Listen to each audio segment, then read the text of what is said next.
Foil, پس ہلاکت ہے، للمصلین، نمازیوں کے لیے۔ فویل للمصلین، پس خرابی ہے، ہلاکت ہے نمازیوں کے لیے۔ ویل جو ہے یہ جہنم کی ایک وادی ہے، جہنم کی وادی کا نام ہے۔ تو کہا کہ نمازیوں کے لیے ہلاکت ہے۔ کون سی نمازیں ہیں، کیسی نمازیں ہیں جن کے لیے ہلاکت کہا گیا، خرابی کہا گیا، بربادی کہا گیا؟ وہ نمازیں جو کبھی پڑھ لی کبھی نہ پڑھی، یا پھر بے وقت پڑھی، یا پھر جلدی جلدی نماز پڑھ لی، یا نماز کا ٹائم نکل گیا چلو میں بعد میں پڑھ لوں گی، یا ایسی نماز جو کہ ہمیشہ نماز کو آخری وقت میں ادا کرے، یا ارکان و شرائط کے مطابق نماز نہ پڑھے، یا اس میں خشوع خضوع نہ ہو، تدبر اور غور و فکر نہ کریں۔ یہ سب باتیں جس میں ہو وہ پورا پورا بد نصیب ہے، اور جس میں جتنی ہوگی وہ اتنا ہی ویل والا ہے، جہنم کی وادی والا ہے۔ نبی کریم صلی اللہ علیہ وسلم فرماتے ہیں کہ یہ نماز منافق کی ہے، یہ نماز منافق کی ہے، یہ نماز منافق کی ہے کہ بیٹھا ہوا سورج کا انتظار کرتا رہے، جب وہ غروب ہونے کے قریب پہنچے اور کھڑا ہو کر مرغ کی طرح 4 ٹھونگے مارے، جس میں اللہ کا ذکر بہت ہی کم کرے، یعنی جلدی جلدی پھر نماز ادا کر لے۔ اس سے مراد عصر کی نماز ہے۔ اور پھر یا پھر نماز پڑھ لے لیکن اس کی جو نماز ہے وہ نبی کے طریقے کے مطابق نہ ہو۔ نماز تو پڑھتا ہے مگر آپ صلی اللہ علیہ وسلم کے طریقے پر نہیں ہے۔ آپ صلی اللہ علیہ وسلم نے فرمایا صلو کما رأیتمونی اصلی، تم نماز اس طرح پڑھو جس طرح کہ مجھے نماز پڑھتا ہوا دیکھتے ہو۔ تو کسی اور کی نماز نہیں چلے گی، نماز جو چلنی ہے وہ محمدی نماز چلنی ہے۔ حدیث میں آتا ہے کہ حضرت حذیفہ نے دیکھا کہ ایک آدمی مسجد میں نماز پڑھ رہا ہے، اور نماز کیسی پڑھ رہا ہے، یعنی رکوع اور سجدہ جلدی جلدی کر رہا ہے، سکون کے ساتھ نماز نہیں پڑھ رہا ہے، ارکان کو ٹھیک طرح ادا نہیں کر رہا ہے جیسا کہ نبی صلی اللہ علیہ وسلم کی نماز تھی۔ جب اس نے نماز پڑھ لی تو حضرت حذیفہ نے بلایا اور کہا کیا کر رہے تھے؟ کہا نماز پڑھ رہا تھا۔ کہتے تو نے نماز نہیں پڑھی؟ اور کہا کہ اگر تو ایسے منمانی والی نماز پڑھتے ہوئے مر گیا تو کہا کہ تیری موت سنت محمدی پر نہیں ہوئی۔ اللہ اکبر۔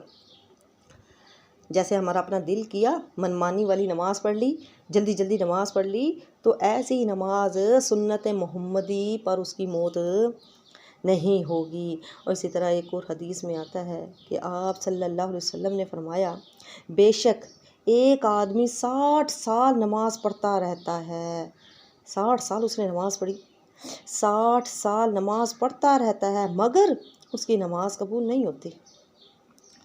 شاید کہ وہ رکوع پورا کرتا ہو لیکن سجدہ پورا نہ کرتا ہو، یا پھر سجدہ پورا کرتا ہو تو رکوع پورا نہ کرتا ہو، یعنی سجدہ تو اس نے سکون سے کر لیا لیکن رکوع اس نے سکون سے نہیں کیا تھا۔ 60 سال کی عبادت اس کی ضائع ہو گئی، 60 سال کی نمازیں اس کی ضائع ہو گئی۔ تو اپنے رکوع سجود کا آپ خیال رکھا کریں، سکون اطمینان کے ساتھ نماز ادا کیا کریں، اس لیے اپنی نمازوں کو درست کریں۔ قیامت والے دن سب سے پہلے نماز کا ہی حساب ہونا ہے۔ تو پھر فرمایا الذین، وہ لوگ، ہم وہ، عن صلاتہم، اپنی نمازوں سے، ساہون، بے خبر ہیں، غفلت برتتے ہیں، سستی کرتے ہیں، نماز میں سستی کرتے ہیں کہ اچھا پڑھ لوں گی، اچھا ابھی تو ٹائم پڑا ہے، اچھا شام سے شروع کروں گی، اچھا کل سے شروع کروں گی۔ دیکھیں اللہ تبارک و تعالی نے شیطان کو جو حکم دیا تھا وہ صرف ایک سجدہ کرنے کا حکم دیا تھا، وہ بھی ایک تعظیم کے طور پر تھا۔ شیطان نے، ابلیس نے وہ سجدہ نہ کیا تو خدا کی لعنت اس کا مقدر ٹھہر گئی۔ ہم تو دن میں نہ جانے کتنے سجدے نہیں کرتے، تو ہمارا کیا حال ہونا ہے؟ نماز کی کسی صورت میں بھی معافی نہیں ہے۔ اگر جنگ ہے تو تب بھی نماز پڑھنی ہے، اگر سفر پر ہیں تو تب بھی نماز پڑھنی ہے، گھر میں ہے تب بھی نماز پڑھنی ہے۔ اگر آپ کھڑے ہو کر نہیں پڑھ سکتے تو بیٹھ کے پڑھ لیں، بیٹھ کے نہیں پڑھ سکتے تو لیٹ کے پڑھ لیں، لیٹے ہوئے اشارے سے پڑھ لیں، آپ جس طریقے سے بھی یعنی آپ کو سہولت ہو تو آپ پڑھ لیں، نماز کی معافی کسی صورت نہیں ہے۔ الذین وہ لوگ ہم وہ یراؤنا جو کہ دکھلاوا کرتے ہیں۔ اب یہاں پر یہ نہیں کہا کہ وہ لوگ جو کہ دکھلاوا کرتے ہیں فی صلاتی نماز میں، بلکہ یہاں پر جو ریاکاری ہے وہ عام ہے، یعنی تمام کاموں میں جو دکھلاوا کرتے ہیں اس میں نماز بھی آ جاتی ہے۔ الذین وہ لوگ ہم وہ یراؤنا جو کہ دکھلاوا کرتے ہیں تمام کاموں میں، نماز میں بھی دکھلاوا کر رہے ہیں اور نیکی کے کاموں میں دکھلاوا کر رہے ہیں، یعنی اگر لوگوں کے سامنے ہو تو نماز پڑھ لی، اگر علیحدگی میں ہیں تو نماز پڑھنے کی کوئی ضرورت ہی نہیں سمجھتا، سمجھا؟ یعنی دکھلاوے کی نماز پڑھتے ہیں کہ لوگ مجھے اچھا کہیں گے، اگر کوئی دیکھ رہا ہے تو نماز اچھے طریقے سے پڑھنا شروع کر دی، لمبے لمبے قیام ہو رہے ہیں، رکوع ہو رہے ہیں، سجود ہو رہے ہیں، اور اگر کوئی بھی نہیں ہے تو جلدی جلدی نماز پڑھ لی، تو یہ دکھلاوے کی نماز ہے، یہ دکھلاوے کی نماز ہے۔ تو دیکھیں جس کا آخرت پر ایمان نہیں ہے، تو آخرت پر ایمان نہ ہونے کی وجہ سے اللہ کے ساتھ ان کا معاملہ تو ان کی نمازوں سے ہی ظاہر ہو رہا ہے، اللہ کے ساتھ بھی ان کا معاملہ ٹھیک نہیں ہے اور لوگوں سے بھی ان کا معاملہ درست نہیں ہے۔ لوگوں کے ساتھ کس طرح؟ وَيَمْنَعُونَ الْمَاعُونَ کہ وہ منع کرتے ہیں برتنے کی چیز سے۔ برتنے کی چیز سے مراد کیا ہے؟ یعنی عام چیزیں ہیں، اگر کوئی آپ سے ہمسایہ کوئی دیگچی لینے آ جاتا ہے، کوئی گلاس، ڈول، بالٹی، چمچ، کچھ بھی جو عام برتنے کی چیزیں ہیں، توا ہے، کوئی چھری ہے، یہ لینے کے لیے آ جاتا ہے اور آپ اس کو نہیں دیتی، تو اس کے لیے بھی ویل وادی ہے جہنم کی۔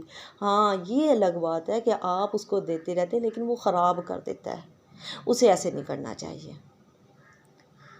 اسے ایسے نہیں کرنا چاہیے، خراب کر کے چیز نہیں واپس لوٹانی چاہیے۔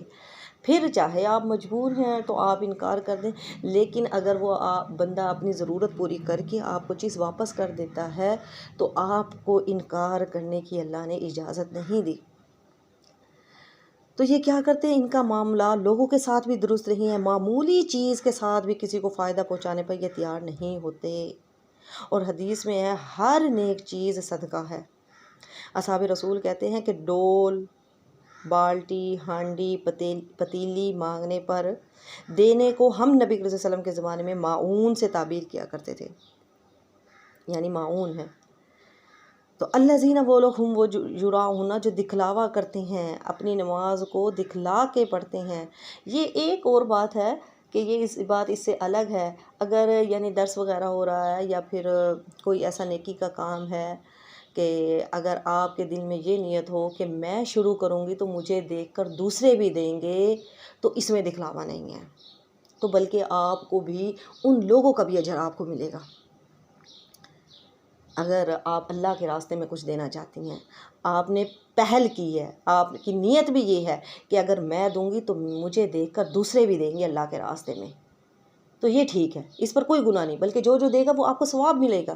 اگر آپ کی نیت دل میں یہ آتا ہے کہ میں دوں گی تو لوگ میری تعریف کریں گے، اتنی اچھی ہے، اللہ کے راستے میں خرچ کرتی ہے، تو یہ پھر ریاکاری ہے، یہ معاف نہیں ہوگا۔ اسی طرح حضرت ابو ہریرہ نبی صلی اللہ علیہ وسلم سے ذکر کیا کہ اے اللہ کے رسول، میں تنہائی میں نوافل پڑھا کرتا ہوں، لیکن اچانک کوئی آ جاتا ہے تو مجھے یہ بھی اچھا معلوم ہوتا ہے، اچھا لگتا ہے۔ آپ نے فرمایا تجھے دگنا اجر ملے گا، ایک اجر ملے گا پوشیدگی کا یعنی چھپ کر نماز پڑھنے کا، دوسرا ظاہر کرنے کا۔ کیوں؟ یعنی ان کی نیت یہ نہیں تھی کہ مجھے دیکھ کر وہ میری تعریف کرے گا، بلکہ اس کی نیت یہ تھی، ایک تو چھپ کر نماز پڑھنے کا، دوسری نیت یہ تھی کہ وہ آیا اگر اس نے مجھے دیکھ لیا تو یہ بھی اسی طرح پڑھے گا، تو کہا یہ بھی اسی طرح نماز پڑھے گا۔ تو یمنعون الماعون اور منع کرتے ہیں برتنے کی چیز سے۔ اچھا یہاں پر ایک چیز ہے الذین هم عن صلاتہم ساہون، ایک ہے ساہون غفلت، یعنی غافل اپنی نمازوں سے سستی کرتے ہیں، الذین هم یراؤون اور ایک دکھلاوا کرتے ہیں۔ غفلت انسان کے دل میں کب پیدا ہوتی ہے؟ غفلت کب پیدا ہوتی ہے اور ریاکاری کب پیدا ہوتی ہے؟ ریا کب پیدا ہوتا ہے؟ غفلت کب پیدا ہوتی ہے؟ ریا کب پیدا ہوتا ہے؟ دیکھیں غفلت جب اللہ کی حکومت، اللہ کا غلبہ دل سے ختم ہو جائے اور نفس کی حکومت دل کے اوپر ہو جائے تو غفلت پیدا ہوتی ہے۔ جب نفس کی حکومت کا غلبہ زیادہ ہو جائے، دل پر آ جائے، تو پھر غفلت پیدا ہوتی ہے، سمجھا کہ؟ اور ریاکاری کب پیدا ہوتی ہے؟ جب اللہ کی محبت دل سے نکل کر مخلوق کی محبت دل میں داخل ہو جائے تو پھر ریا پیدا ہو جاتا ہے۔ لوگ دیکھیں کہ میں نمازی ہوں، لوگ دیکھیں میں دیندار ہوں، میں دین کا بڑا کام کر رہی ہوں، یعنی انسان اللہ کو خوش کرنے کے بجائے لوگوں کو خوش کرنے لگ جائے، پھر ریاکاری پیدا ہو جاتی ہے۔ جب انسان کے دل میں یعنی نفس کی حکومت بڑھ جائے، نفس کی حکومت کیا ہے؟ یعنی اس کی خواہش، جس طرح اس نے چاہا تو ویسا ہی کر لیا، دل نہیں چاہ رہا نماز کا تو نہیں پڑھی، یعنی اللہ کی حکومت، اللہ نے جو حکم دیا اس نے وہ نہیں کیا، جو اس کے دل چاہ رہا ہے اس نے وہ کر لیا ہے، تو پھر انسان کے اندر غفلت پیدا ہو جاتی ہے۔ اور ریاکاری جب وہ لوگوں کی محبت اس کے دل میں آ جائے تو پھر وہ لوگوں کو خوش کرنے میں لگ جاتا ہے، یعنی اللہ کو خوش کرنے کے بجائے لوگوں کو خوش کرتا ہے، تو پھر انسان کے دل میں ریاکاری پیدا ہو جاتی ہے۔ اللہ تبارک و تعالیٰ سے دعا، اللہ تبارک و تعالیٰ ہمیں ریاکاری سے بچائے، ان تمام گناہوں سے بچائے، آمین۔ وآخر دعوانا ان الحمد للہ رب العالمین۔